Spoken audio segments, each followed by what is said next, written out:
pollution. Hong Kong, à lui seul, le nom évoque les gratte-ciel, l'opulence, les milliardaires asiatiques. Pourtant, la ville chinoise de 7 millions d'habitants a elle aussi son envers du décor. Des centaines de milliers d'habitants, pauvres, pas forcément sans travail, mais dont les maigres revenus suffisent à peine à payer un loyer. C'est pour eux, pour ces 150 000 foyers qui vivent sous le seuil de pauvreté, que la Chambre de commerce française de Hong Kong a lancé les Lunch Clubs. Ça marche un peu comme les Restos du Cœur.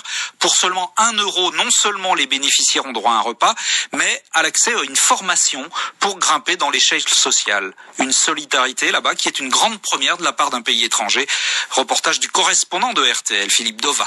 Malgré son nom très british, le premier Lunch Club, situé dans les locaux de l'association caritative Baptiste Oi Kwan du quartier de Wan Chai, n'a rien en commun avec les clubs très chics, dernier vestige en ville de la colonisation britannique.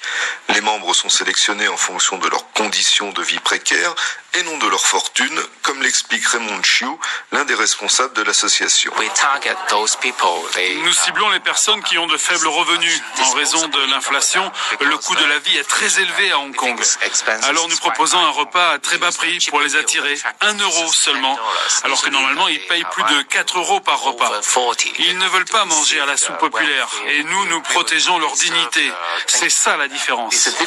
Une différence initiée et financée par la Chambre de commerce française locale grâce à sa fondation présidée par Armen Ekmedj. Nous avons un ADN qui est un ADN professionnel, donc nous voulons nous adresser à des gens qui travaillent, qui souhaitent travailler plus. Il y a énormément d'humanitaires, mais curieusement, les gens qui travaillent mais qui ont du mal à joindre les deux bouts sont les grands oubliés des actions caritatives de Hong Kong. C'est la première fois qu'on offre un service repas à 1 euro à des travailleurs pauvres. Des travailleurs comme Ringo Chen, agent de sécurité, à presque 60 ans, il gagne 500 euros par mois, partage un modeste appartement avec son frère et possède son rond de serviette au Lunch Club.